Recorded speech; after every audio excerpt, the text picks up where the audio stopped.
بسم اللہ الرحمن الرحیم۔ السلام علیکم پیارے دوستو، نبی کریم صلی اللہ علیہ وآلہ وسلم کی حیات طیبہ پر نظر ڈالی جائے تو آپ صلی اللہ علیہ وآلہ وسلم کے دنیا میں رونق افروز ہونے سے قبل ہی حیرت ناک واقعات رونما ہونا شروع ہو گئے تھے، جس سے عرب معاشرے میں ایک عجیب سی کھلبلی مچ گئی۔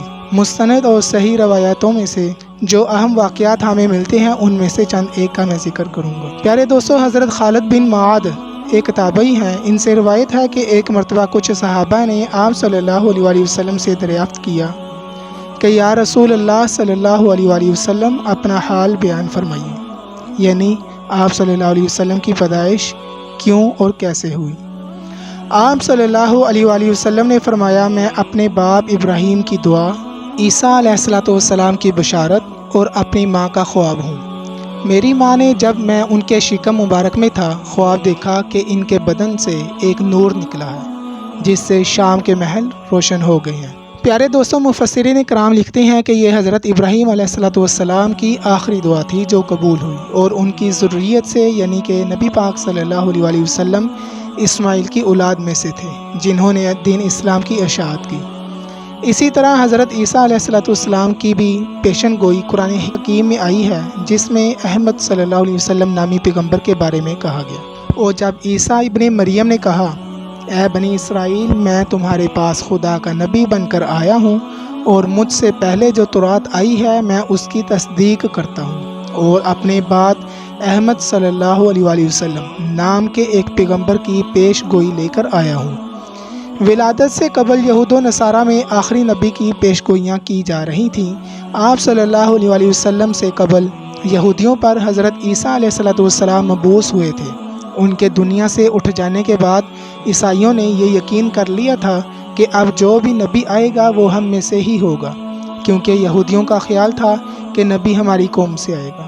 تورات اور انجیل میں آئی ہوئی پیشن گوئیوں کی روح سے ان دونوں کی غلط فہمیاں عروج پر تھیں۔ ان کی مختلف مذہبی کتابوں میں جو آثار لکھے گئے وہ ہو بہو مدینہ اور اس کے قرب و جوار کے نقشے جیسے، لہٰذا یہودی مدینہ اور اس کے گرد پھیلے ہوئے سرسبز باغات کے قریب ڈیرہ جما کر نبی آخری الزمان کا انتظار کرنے لگے، اور آخرکار وہ وقت آ گیا کہ جب آپ صلی اللہ علیہ وآلہ وسلم کی ولادت ہو گئی۔ پھر جب آپ صلی اللہ علیہ وآلہ وسلم نے اپنی نبوت کا اعلان فرمایا تو یہود و نصارہ مایوس ہو گئے، کیونکہ حضرت اسحاق کی نسل سے نبوت کا سلسلہ بند ہو گیا تھا، اور حضرت اسماعیل علیہ السلام کی نسل سے آخری نبی حضرت محمد صلی اللہ علیہ وآلہ وسلم خاتم النبیین تشریف لے آئے۔ کچھ ایسا ہی رد عمل مکے کے لوگوں کا بھی رہا۔ انہی کی مذہبی کتابوں میں ایک خاص بات یہ بھی ملتی ہے کہ آپ صلی اللہ علیہ وآلہ وسلم کی آمد سے قبل بت خانوں میں کئی بار غیبی آوازیں سنی گئیں کہ اب صنم کدوں کے خاتمے کا وقت آ چکا ہے اور ایک سچے صادق نبی کا ظہور ہو چکا ہے۔ اس حقیقت سے انکار بھی نہیں کیا جا سکتا کہ آپ صلی اللہ علیہ وآلہ وسلم کے نبوت سے قبل یعنی کہ دور جہالت میں بھی آپ صلی اللہ علیہ وآلہ وسلم اپنا کردار صادق اور امین والا اپنایا، جس کی وجہ سے مشرکین مکہ نے آپ صلی اللہ علیہ وآلہ وسلم کو نوجوانی میں ہی ان دونوں القاب سے نوازا تھا، یعنی کہ صادق اور امین۔ حضرت عمر ان غیبی آوازوں سے متعلق ایک واقعہ بیان فرماتے ہیں جو احادیث کی کتابوں میں ہمیں ملتا ہے۔ یہ واقعہ آپ صلی اللہ علیہ وآلہ وسلم کے دنیا سے وصال کے بعد کا ہے کہ ایک مرتبہ حضرت عمر فاروق رضی اللہ تعالیٰ عنہ آپ کہیں بیٹھے تھے کہ سامنے سے ایک خوبصورت شخص گزرا تو حضرت عمر نے اسے بلا کر حال پوچھا۔ اس نے کہا، میں زمانہ جاہلیت میں ایک کاہن تھا۔ حضرت عمر نے پھر پوچھا، کیا اس زمانے میں کوئی خاص واقعہ تم نے دیکھا یا سنا؟ اس نے کہا، میں بازار میں تھا کہ میرا موکل یعنی کہ جن میرے پاس گھبرایا ہوا آیا اور ایک شیر پڑا۔ کیا تم ان جنوں کی نا امیدی کو نہیں دیکھتے اور ان کی بیماری کے بعد ان کے ہلاک ہونے کو اور ان کے اونٹنیوں اور ان کے دودھ دوہنے میں مشغول ہونے کو؟ حضرت عمر نے فرمایا، اس نے سچ کہا ہے، خود مجھ پر بھی اس قسم کا ایک واقعہ گزر چکا ہے۔ ایک مرتبہ مشرکین کے بتوں کے سامنے سویا ہوا تھا کہ ایک آدمی بچڑا لے کر آیا اور اس کی قربانی کی جگہ سے ایک چیخ کی آواز آئی۔ اس سے زیادہ بڑی اور بری چیخنے کی آواز میں نے پہلے کبھی نہیں سنی تھی۔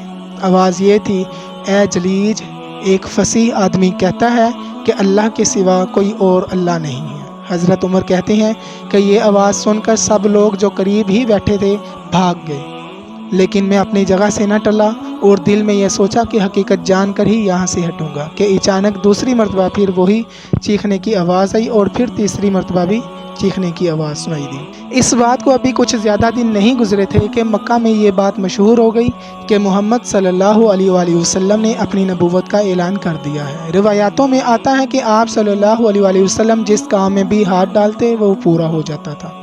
بچپن کا ایک مشہور واقعہ یہ بھی تھا کہ جو ایک صحابی نے اپنے والد سے روایت کیا ہے کہ وہ اسلام سے پہلے یعنی ایام جاہلیت میں حج کرنے گئے تھے تو انہوں نے دیکھا کہ ایک شخص طواف میں مصروف ہے اور اس کی زبان پر شعر میں یہ دعا ہے، اے میرے پروردگار، میرے سوار محمد صلی اللہ علیہ وآلہ وسلم کو واپس بھیج اور مجھ پر یہ ایک احسان کر۔ وہ کہتے ہیں کہ میں نے دریافت کیا کہ یہ کون لوگ ہیں تو لوگوں نے بتایا یہ عبد المطلب ہیں، ان کا ایک اونٹ گم ہو گیا ہے جسے ڈھونڈنے کے لیے انہوں نے اپنے پوتے محمد صلی اللہ علیہ وآلہ وسلم کو بھیجا ہے اور وہ اب تک لوٹ کر نہیں آئی۔ ان کا یہ پوتا ایسا ہے کہ انہوں نے جس کام میں بھی اپنا ہاتھ ڈالا ہے وہ کام مکمل ہوا ہے، ان کو کامیابی ضرور حاصل ہوئی ہے۔ کچھ دیر بعد آپ صلی اللہ علیہ وآلہ وسلم اونٹ لے کر واپس آتے دکھائی دیے۔ عبد المطلب نے انہیں سینے سے لگا لیا۔ پیارے دوستو، آپ صلی اللہ علیہ وآلہ وسلم کی سیرت مبارکہ میں کئی مقامات پر لکھا ہے کہ بچپن ہی سے آپ صلی اللہ علیہ وآلہ وسلم کو لہو و لعب اور شیطانی امور سے نفرت تھی۔ آپ صلی اللہ علیہ وآلہ وسلم نے ایک مرتبہ حضرت علی سے فرمایا کہ 2 مرتبہ مجھے شیطان نے بہکانے کی کوشش کی ہے اور دونوں مرتبہ ناکام رہا اور اللہ نے مجھے بچا لیا۔ آپ صلی اللہ علیہ وآلہ وسلم اعلان نبوت کے بعد فرمایا کرتے تھے کہ میں مکہ کے اس پتھر کو بھی جانتا ہوں جو مجھے نبوت سے پہلے سلام کیا کرتا تھا، میں اب بھی اسے پہچانتا ہوں۔ تو پیارے دوستو، اگر میری ویڈیو آپ کو پسند آئی تو لائک اور کمنٹ لازمی کر دیں۔ اسی کے ساتھ ہی مجھے اجازت دیں۔ اللہ حافظ۔